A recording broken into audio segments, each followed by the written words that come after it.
Yes.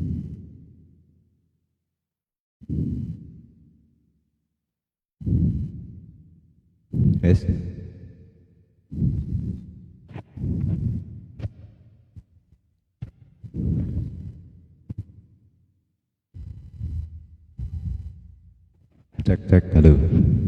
Assalamualaikum warahmatullahi wabarakatuh. Bismillahirrahmanirrahim. Alhamdulillahirabbil alamin. Assalatu wassalamu ala asyrafil anbiya wal mursalin sayyidina wa maulana Muhammadin wa ala alihi wa ashabihi ajmain, amma ba'du. Kepada pengurus NU Ranting Desa Blingoh yang saya hormati, kepada rekan-rekan sahabat Ansor Desa Blingoh yang saya hormati pula, yang berbahagia, yang kami banggakan. Alhamdulillah pada kesempatan malam hari ini kita dapat bermuajahah walaupun dalam lewat online. Semoga acara ini tidak mengurangi keberkahan kita mengkaji kitab-kitab ulama salaf dan mendapatkan ridho Allah Subhanahu wa taala. Pertama, marilah kita panjatkan puji syukur kehadirat Allah Subhanahu wa taala yang telah melimpahkan taufik, hidayah, inayah kepada kita semua sehingga kita dapat melaksanakan rutinitas ngaji posonan yang dilaksanakan setiap bulan Ramadan. Alhamdulillah untuk tahun ini masih eksis. Sholatullahi wassalamuhu, semoga tetap tercurahkan kepangkuan Nabi Muhammad SAW dengan ucapan Allahumma sholli ala sayyidina Muhammad. Semoga dengan ucapan, dengan doa sholawat tersebut kita semua diakui umatnya fid dunya hatal akhirah, Allahumma amin. Rekan-rekan sahabat Ansor yang kami banggakan, pada kesempatan malam hari ini kita bahas yang enteng-enteng saja. Yang akan kita bahas adalah fima yundabu lahu al-wudu, yaitu kita disunahkan melaksanakan wudu itu ketika apa saja. Nah, ini saya mengangkat kesunahan wudu itu dengan tujuan diantaranya adalah salah satu keutamaan wudu itu di sini bisa meringankan dosa-dosa kita, melunturkan dosa-dosa kita yang sudah kita kerjakan di waktu lampau. Nah, dengan berwudu ini, dengan harapan nanti dosa kita berkurang, amal ibadah kita di bulan Ramadan akan menjadi lebih enteng, lebih semangat mengerjakan kegiatan bulan Ramadan. Bismillahirrahmanirrahim. Kita mulai. Yustahabu disunahake, yustahabu al-wudu'u minal fasdi. Wudu itu disunahkan ketika kita mengeluarkan darah. Kalau dalam keterangannya al-fasdi qat'ul irqi li ikhrajid dami, terpotongnya urat atau otot sehingga mengeluarkan darah. Itu kita disunahkan wudu. Jadi seumpama kita keplatok, bahasanya keplatok, bahasa Jawa ini keplatok, itu kita disunahkan wudu. Wal hijamah, kemudian cantuk atau bekam, ketika kita bekam itu juga disunahkan wudu. Warru'afi, mimisen, ketika kita mimisen mengeluarkan darah lewat hidung itu juga disunahkan wudu. Wanu'asi, ngantuk, ketika kita ngantuk itu juga disunahkan wudu. Makanya dulu ketika rekan-rekan sahabat Ansor masih di bangku sekolah, kita ngantuk liar-liar sambil mendengarkan pelajaran yang diterangkan oleh bapak ibu guru, saking nikmatnya ngantuk liar-liar, kemudian digedor, dar kon wudu. Nah, itu kalau kita mau melaksanakan wudu itu bisa menjadi kesunahan atau tambahan sunnah, ganjaran sunnah untuk kita semua. Itu ngantuk, ya pasawan kerja kok ngantuk wudu, itu mendapat kesunahan. Kemudian wan naumi qaidan mumakkinan, turune wong sing lungguh dalam keadaan menetapkan tempat duduknya, tidak bergeser. Contoh seperti kita waktu mendengarkan khutbah Jum'ah, itu kan paling nikmat untuk ngantuk, bahkan sampai tertidur, ngorok, itu sampai kuat ngorok. Nah, itu ketika kita tertidur dalam keadaan duduk, kemudian bangun, nah itu kita disunahkan wudhu. Ya, dengan catatan wudhunya belum batal, wudhu yang sebelumnya, itu kita sunnah wudhu. Jadi tangi jenggirat langsung wudhu. Itu hukumnya sunnah.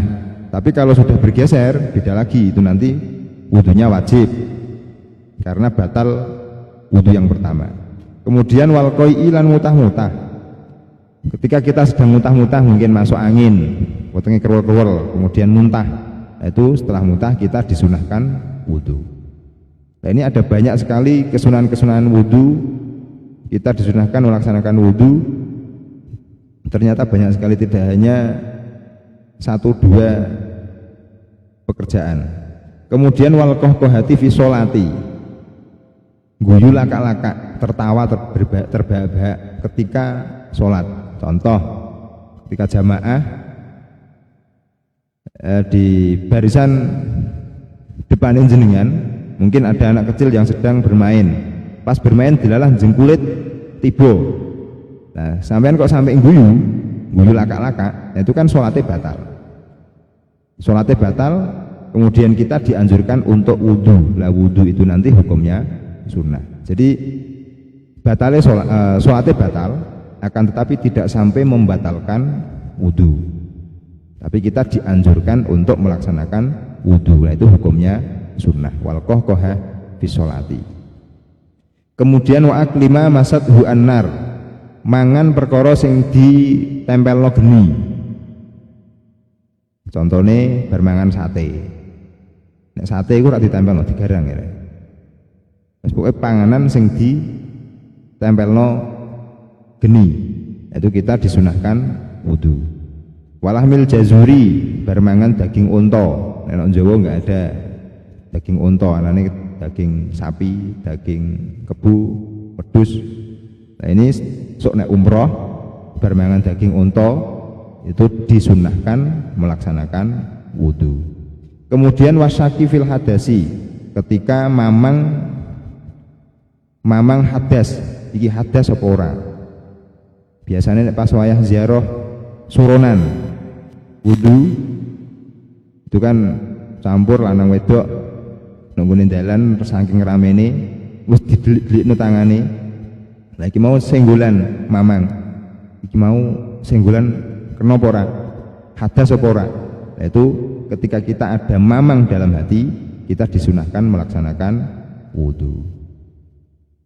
Nah, ini yang yustahabbu. Jadi ini redaksinya, yang pertama ada yang yustahabbu, yang kedua ada yang yusannu. Nah, itu bedanya. Kalau yustahabbu itu pekerjaan yang sesekali dikerjakan oleh beliau kanjeng Nabi. Kalau yusannu itu amaliyah atau pekerjaan yang memang sering dilaksanakan oleh beliau kanjeng Nabi. Jadi setelah melakukan ini kemudian langsung wudhu, setelah ini langsung wudhu, itu sering, itu nanti masuknya kategori yusannu, ya, disunahkan tapi bahasanya yusannu.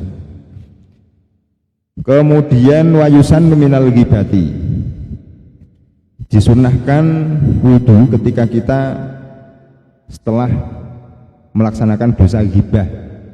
Ghibah ini merajalela, mulai dari anak kecil sampai wong tuwek, itu ghibah ora iso ilang, wis merakyat, ya, merakyat, wis umum.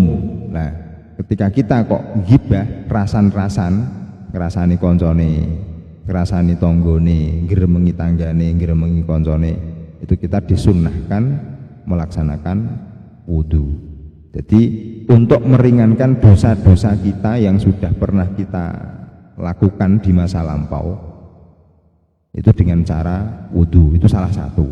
Ya, salah satu. Ya, ada banyak cara meringankan dosa, maksudnya melebur dosa mungkin dengan cara puasa, dengan cara sholat, apalagi di bulan Ramadan seperti ini. Pahalanya lebih banyak dibanding di bulan-bulan selain bulan Ramadan. Kemudian wanami mati, adu-adu. Adu-adu itu mengadu domba. Mengadu domba teman satu dengan teman yang lain diadu domba. Karo si A ngomong B, karo si A ngomongnya abang, karo si B ngomongnya biru. Engko ben A karo B iki ora akur. Nah, itu namimah. Kemudian wal kadhibi, ketika kita goroh berbohong. Ketika kita berbohong itu disunahkan wudu. Nah, ini tujuannya memang untuk meringankan dosa-dosa kita yang telah kita kerjakan. Contoh bar ke pasar ditakoni tanggane, "Kang, kondi ke pasar?" "Ngopo ke pasar?" "Mlaku-mlaku wae." "Lho ora blonjo?" "Ora."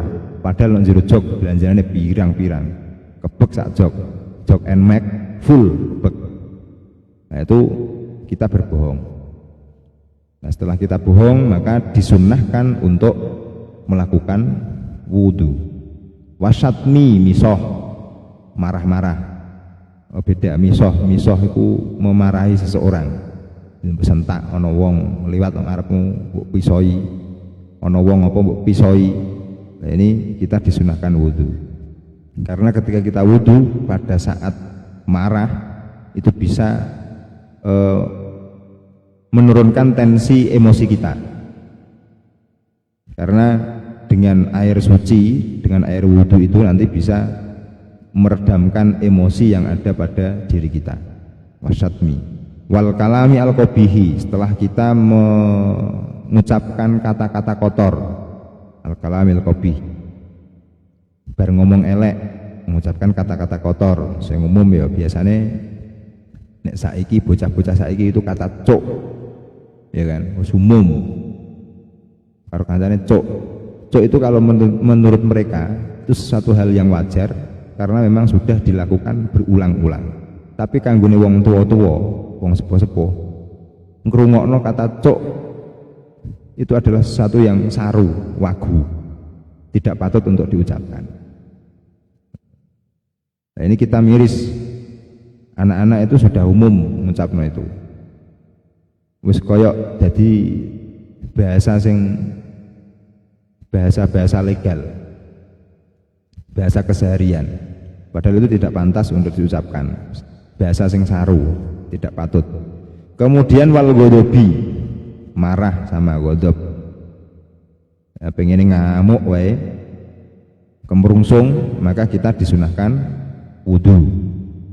Wali iradatin naumi, ketika kita akan tidur mapan turu disunahno wudu. Bahkan Kanjeng Nabi bersabda dalam terjemahannya itu ketika kita mau tidur, akan tidur kok wudu dulu. Lah pas turu kok dilalah meninggal dunia, maka orang tersebut tergolong mati syahid karena tidur dalam keadaan suci. Ini wali iradatin naumi, itu disunahkan wudu. Kemudian wa qiraatil Qur'ani wal hadisi, ketika kita mau membaca Al-Qur'an atau membaca hadis itu disunahkan wudu. Belum maca Qur'an kan kudu wajib. Nah, ini maksudnya ketika kita sudah mempunyai wudu, contoh setelah sholat maghrib, kita sholat maghrib kan masih punya wudu setelah sholat. Kemudian mau baca Quran, mau deres Quran, nah itu setelah sholat maghrib mau deres Quran wudu dulu, itu hukumnya sunnah. Jadi tidak kok orang wudu arep maca Quran wudunya dihukumi sunnah, itu bukan. Tapi masih mempunyai wudu kemudian mau baca Quran atau baca hadis, itu nanti wudunya dihukumi sunnah. Kemudian wadzikri, zikir. Kalau dalam lingkungan kita ada yang namanya kegiatan istighosah, kan biasanya kalau anak sekolah ketika akan melaksanakan ujian itu biasanya ada istighosah. Nah, ketika kita mau melaksanakan istighosah itu disunnahkan wudu. Jadi zikir apa wae, semua zikir menyebut asma Allah, mbuh jamaah, mbuh dhewean, itu kita disunahkan wudu. Ya, untuk menghormati asma Allah itu, untuk mengagungkan. Jadi ketika kita akan mengagungkan asma-asma Allah, asma-asma Nabi. Ya, kalau asma-asma Nabi itu ada di Dalail Khairat. Itu kita disunahkan wudu karena termasuk itu bagian dari zikir. Kemudian wal julusi fil masjidi, ketika kita duduk di masjid, selungguh-lungguh di masjid, itu sunnah wudu untuk menghormati masjid karena masjid itu adalah tempat suci Baitullah. Kemudian wal mururi fihi, lewat di masjid, nunggu di masjid arep nguripno lampu sadurunge mlebu wudu dhisik, yaitu sunnah hukumnya. Arep nguripno kipas wudu dhisik, itu dihukumi sunnah. Jadi undune tok iku sunnah. Kemudian dengan niat SAP mlebu masjid, nah itu ada kesunahan tersendiri. Karena menghormati masjid, memuliakan masjid. Kemudian wadirasatil ilmi, belajar ilmu seperti ini, belajar. Setiap belajar itu kita disunahkan wudu.